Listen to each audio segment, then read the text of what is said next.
Today we'll be ranking all 3 starters in Pokemon Scarlet and Violet. This generation has delivered us with 3 great Pokemon, but they're still not equal. They all have specific strengths and weaknesses, and so it's really important you understand them before making a choice. And so we're gonna start things off with Fuecoco. And if you wanna get a free game copy to use them, just subscribe, watch to the end, and comment what you thought of our final ranking. So Fire-type starters are never a bad decision, and Fuecoco absolutely keeps that trend going. Starting out as a pure Firemon, its final evolution receives Ghost typing, and this alone makes this Pokemon a serious contender for best starter. We all know Fire is a great offensive typing, but pairing it with Ghost allows it to hit nearly everything for pretty big damage. Now, as for its stat build, this Pokemon has really high HP and defenses, so it can take a lot of hits. And that's really important for it because it's on the slow side with 66 base speed. So it's not the slowest thing ever, but when you're running Fuecoco, you definitely want to anticipate mostly going second. But its bulk is actually not even the best thing about it, for its special attack is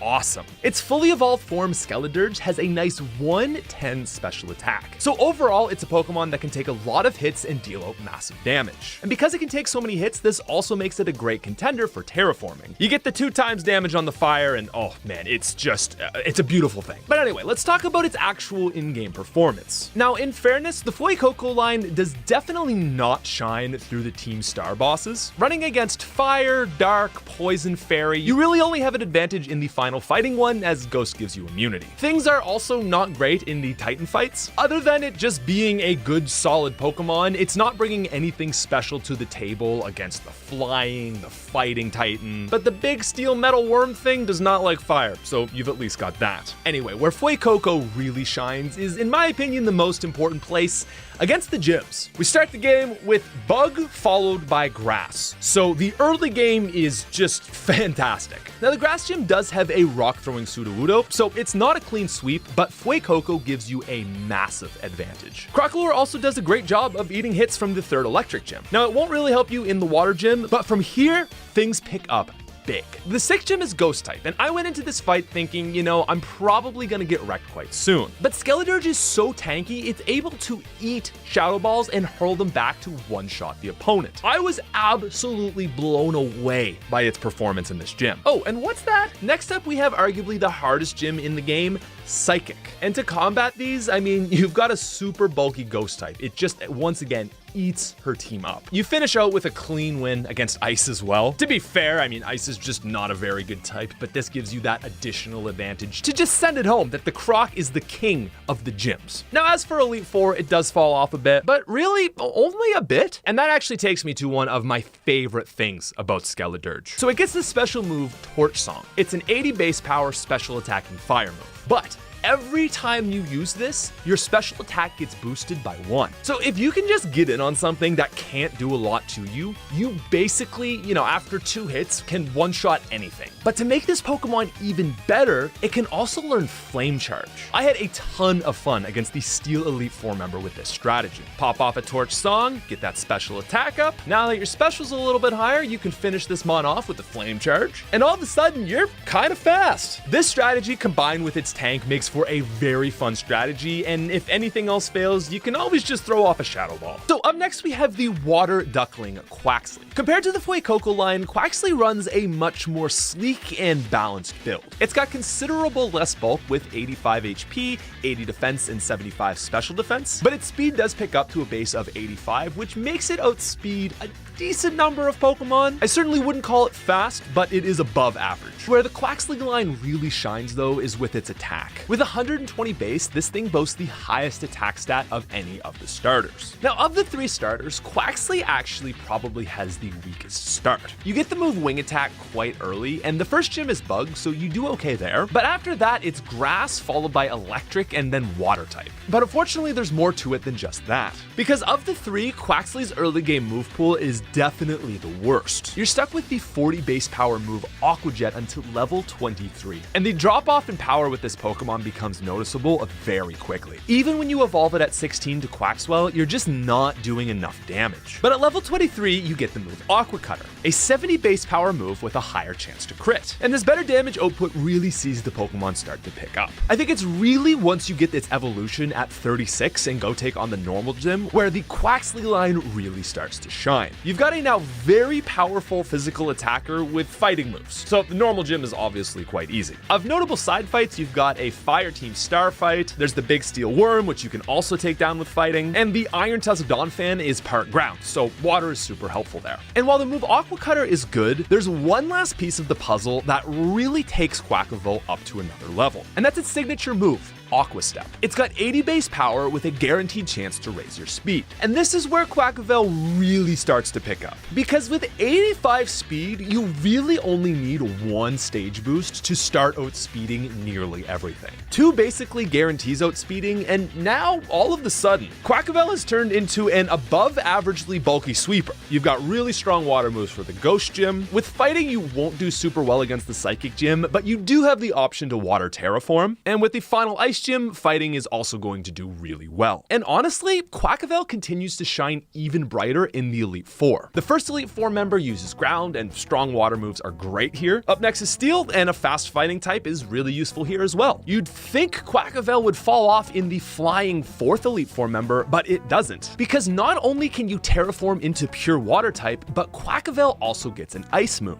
Ice Spinner is the 80 base power move you get from the 8th gym, so it's a guaranteed find, and it's really useful. And then carrying that ice move into the dragon fight, it does really good there as well. My constant strategy for the Elite Four with this was just Aqua Step +1 speed and then try my best to sweep. And while it sounds so good on paper, in practice, it never ends up being as good as it sounds. Yes, after 2 Aqua Steps, you are a crazy sweeper. But also after 2 Aqua Steps, you are very low on HP, if not dead. And see, that's my problem with this Pokemon. Quackaville is good, but it rarely survives more than 2 hits. So I really like the theory of this Pokemon. It's useful in a ton of fights, but it's awkward. It doesn't have the bulk of Skeledirge, and it just feels like it's never truly strong or fast enough to be a real sweeper. So Skeledirge is slow, bulky, and strong. Quackaville is average everything with really high attack, but if we want to find the true sweeper of the group, we gotta move to Sprigatito. Sprigatito is your classic fast physical attacker, where the other 2 starters finish with 66 and 85 speed. Meowscarada's final base stat is 123. Its attacking power is tied with Skeledirge at 110, and so obviously with these great stats comes a little bit less bulk. In my opinion, this line has the best stat build combined with the best move pool. So on paper, it's really good, and the one thing that holds it back from being unanimously, obviously, and easily the best on this list is the fact that it's a grass type. This makes things a little bit more complicated, so let's run through its performance. As a just general Pokemon, Sprigatito in the early game is great. It's just so nice to have a consistently fast Pokemon that can do really good damage. So I found through the early section of the game that Sprigatito's speed really makes it shine. And I say that with the understanding that the first 2 gyms are bug and grass. Like, yeah, it's not that useful in the bug fight, but then it picks up a little bit with at least resistance in the grass fight. Next up is electric. Like, oh, okay, we've got a resistance here. And then it picks up again in the water gym with full-blown super effectiveness. The other thing I like about this line is it has the best mid-game move. Quaxwell has 70 base power Aqua Cutter. Crocalor suffers with 60 base power Incinerate. Nothing in this game has items, so it's just not a good move. And then you've got Florgato with 80 base power Seed Bomb. Once you get this thing, man, it's just, oh, it's so nice. From 20 to 30, this thing does such a good job of just laying out Pokemon. I think there is a bit of a fall off before you get to Meowscarada, but then, oh my god, dude, this is where it gets amazing. I think that Meowscarada has the best signature move. So Flower Trick is very interesting. It's a 70 base power move with a 100% chance of critting. I find that doesn't explain it very well. Basically what that means is it's a 105 base power move and it ignores any sort of defensive stat boost that your opponent has. On this build, this move is nuts. Adding in Terra typing to that, right, you get now 2 times the damage of grass moves. You're basically like one-shotting everything. So like it's very useful in the normal gym. And I didn't even mention, but now you're also dark type. It gets Night Slash at 38. So like you've got this crazy fast cat that wrecks the ghost gym. And then gym number 7, I argue the hardest gym in the game is Psychic. So you just fully are immune to this one. The last gym is Ice. You understandably don't do great here, but these stats do still provide a bit of help. Now the Elite Four is quite interesting. We start with the Elite Four ground, and if you have an answer for her Camerupt, you sweep the rest of the gym. Next up is Steel, bit of an awkward matchup, but Dark is really nice to have here. And then Flying is not so good. But I didn't mention this. At level 47, you actually get the fairy move, Play Rough. It is so good against these dragons. And finally, no spoilers on the champion fight, but you're really good against 2 of the 6. But where does that put us, and what starters should you use? Well, the best thing about Quackleveil is that it fills a very important role. As a Pokemon, it's really good. But as for a starter, I think the job it tries to do as a slightly bulkier sweeper is just not as effective as Meowscarada. Like, it is stronger, but its main move you're going to be using is 80 base power. Meowscarada is landing 105s and it's always hitting first as soon as you pull it out. No setup required. I also didn't find Quackleveil's slightly better bulk to ever make a huge difference. As for other availability, Quackleveil is one of the best water types, but there are other good fighting options. Meanwhile, with Meowscarada, there aren't really any better grass options, but there are still a few, and nothing comes close to it as a dark user. So all things considered, I would place the Sprigatito line over Quaxly.